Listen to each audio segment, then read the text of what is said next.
From the ages of the womb world to about 7 years, we form an image of ourselves. We carry our childhood within us and learn our patterns of behavior early on. If there's something about you you're not comfortable with, you learn to cover it over by putting on a face, like a mask, rather than be exposed. And those are the masks that make our persona. In everyday life, we all wear different masks. One for the parents, another for the teachers, friends, or colleagues. Not just on the outside, but on the inside too. When we put on a smile, appearing knowledgeable, or acting out strength, are all survival masks we consider it necessary to wear. We wear a mask for so long, we forget who we are beneath. And that image is what we carry for the rest of our adult lives. This forms all the definitions of what we can and cannot do. It forms a tiny little box around us where we live. And the moment this box is stretched, our endurance is stretched and we feel stress. So when the limits of our endurance are severely tested, we feel stress, and stress becomes a habitual reaction to life. In fact, I have all my life been in search for simple ways to help people learn that they have a choice in areas of their lives where they didn't think they had any choice. And in a nutshell, that is my goal and vision at Ajna. This is our conscious associational thinking area. The third eye exists here for a reason. Ajna is the third eye. This is where we learn. This is where we make alternative choices. I've studied psychology, practiced as a psychologist. I remember that I was at the beach and just thinking about what next. And I saw that there was this course about biofeedback and a certification in counseling. But she also left me with this thing that if you are meant to receive this right now, you will be here. What Aditi said just now really brings home a very important truth, and that is that there are no coincidences. You are not here at random. It's programmed. We are meant to be exactly at the place where we are going to be assisted for the next step that we are going to take. I want to start with a small metaphor. The Buddha said that imagine that there is a large mountain, a mile high, a mile long, stretching in all directions. Every 100 years, a bird carrying a silk scarf goes over that mountain. How long do you think it would take for that mountain to erode? A long time, right? That is how long we have been here. Every time we are here, we take one tiny step towards that whole consciousness. This training is for you to gently take one tiny step, to be able to take this very big subject of psychology and human emotion and emotional intelligence, and to be able to put it in a format that anybody can learn. A very step-by-step structured method that you can use in your own life. You know, I've done 10 modules with Ajna, but every time this 12th day happens, I am a witness to myself being changed and all the participants, you know, changing. By the time it's the 3rd or the 4th day, I see the light and it's just everybody starts shining. So we help people focus on and clarify that focus. We clear away the obstructions from that focus. Right. And in doing so, We remove the limitations that they themselves have caused in their own path. We're tucking the hair, and we are testing. If it is strong, there's enough water in the body. This is the indicator. The moment this is weak, you need to give it some attention. It's saying something to you. The minute that I speak to you, you bring this lightness there to it, and I have this, and I see that I have this tendency to make things heavy. This intellect is the thing that has got us in the trouble that we are. Because there is a disconnect from the intellect to this heart. So we are re-establishing that connection. We are not saying that this does not have power. Of course it has. But this connection has a far bigger power. This intention from the heart, I really, really want to experience this. It's really my intention I put in the field. We are learning to communicate with the body's truth. Yeah? Through testing the muscles of the body, we bypass our conscious controlling mind. It's like a lie detector test. This body cannot lie. The mind can lie, but these muscles don't know how to lie. So when we are testing the body, we are learning the truth of the body. Our cells remember and record everything that has happened to us. Our feelings are stored in our cells, actually. And to the brain, there is no past and present. However we reacted in the past, so we react in the present.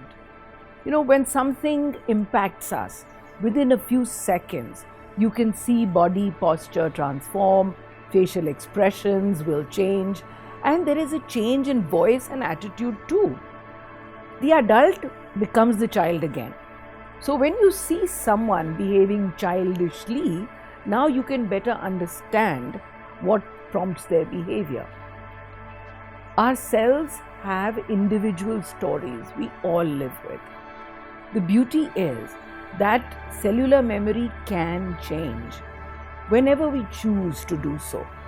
Just as we retrain muscles, we can retrain the brain neurons as well by teaching the cells to have a new job description.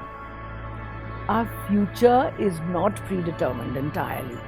We can define our past by teaching the brain new ways to function. Education must be gentle, for people are wounded and are afraid. Gentleness heals. Healing comes from the heart, not the head. So we need to be gentle in revealing what we find, step by step, as an unfoldment or dawning. You may work from your head, but you heal from your heart. To heal means to make whole, to dismiss the ignorance, illusions, beliefs and thoughts. When we are getting these many opportunities to listen to Michelle, to listen to Ekta, to listen to Kajal and this, everybody's giving us their opinion, it's like being on a fast track. I am now able to learn from so many different perspectives, and I reach conclusions or clarity much easier then, right? This is the power of feedback. Now we relate this to biofeedback.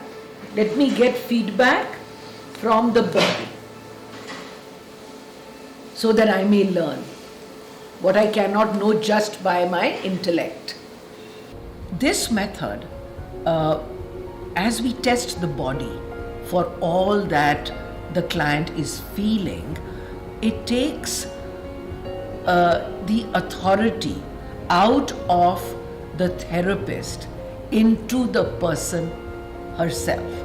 The client becomes the authority for her own life, and the answers and solutions come from the client herself.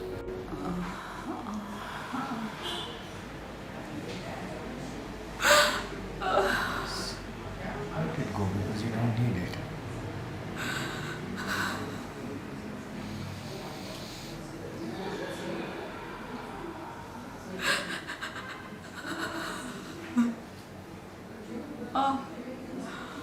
In testing the body, you are not second guessing, there are no educated guesses here.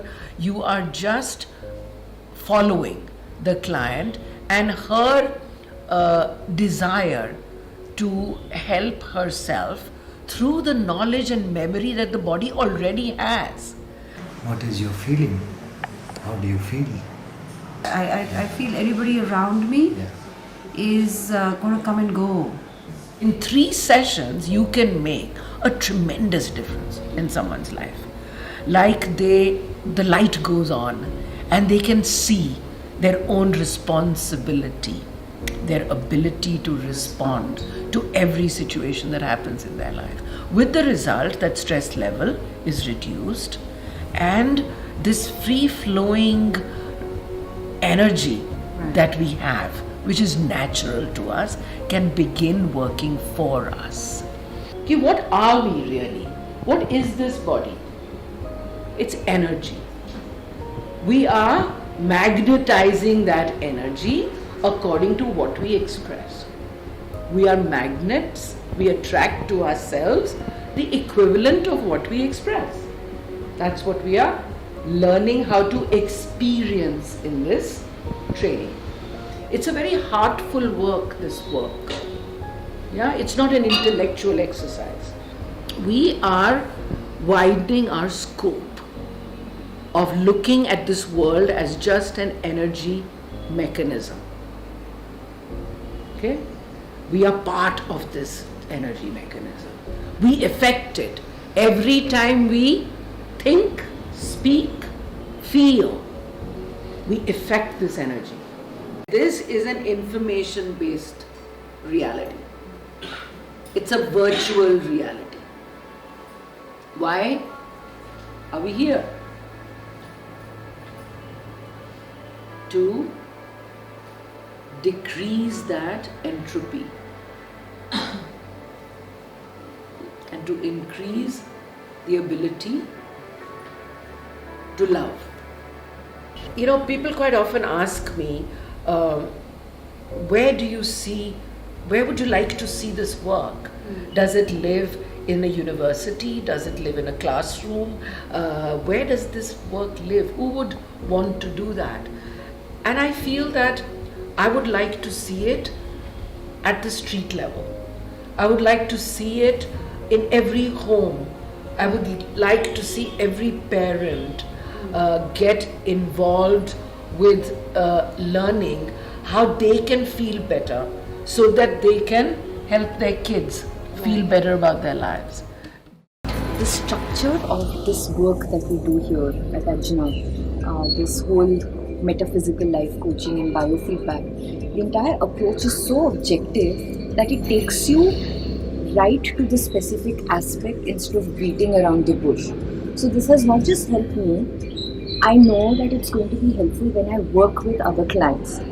Now, I was so unaware of what emotions and feelings are and how they're associated with a particular event.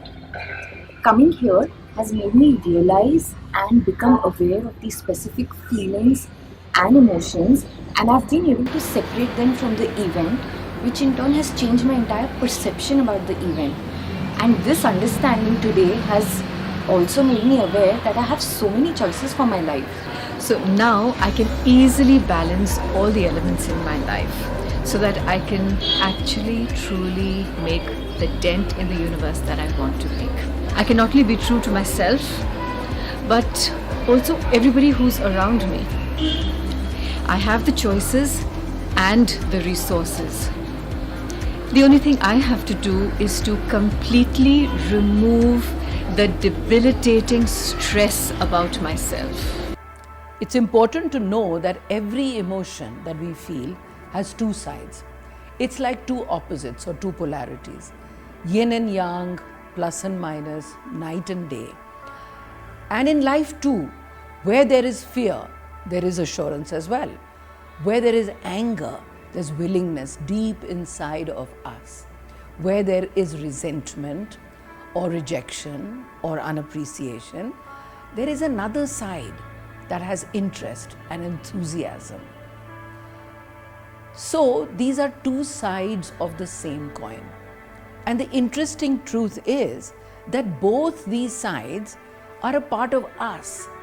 But when we are focused on one, the other is something we do not see. This work is about discovering the other, realizing that at some point in our lives, we chose to deny that. So where there is darkness, there is light too. Believe in yourself, and so will others, because that is how it is. That's the magic. So be awake, be the magician until you want to be someone else.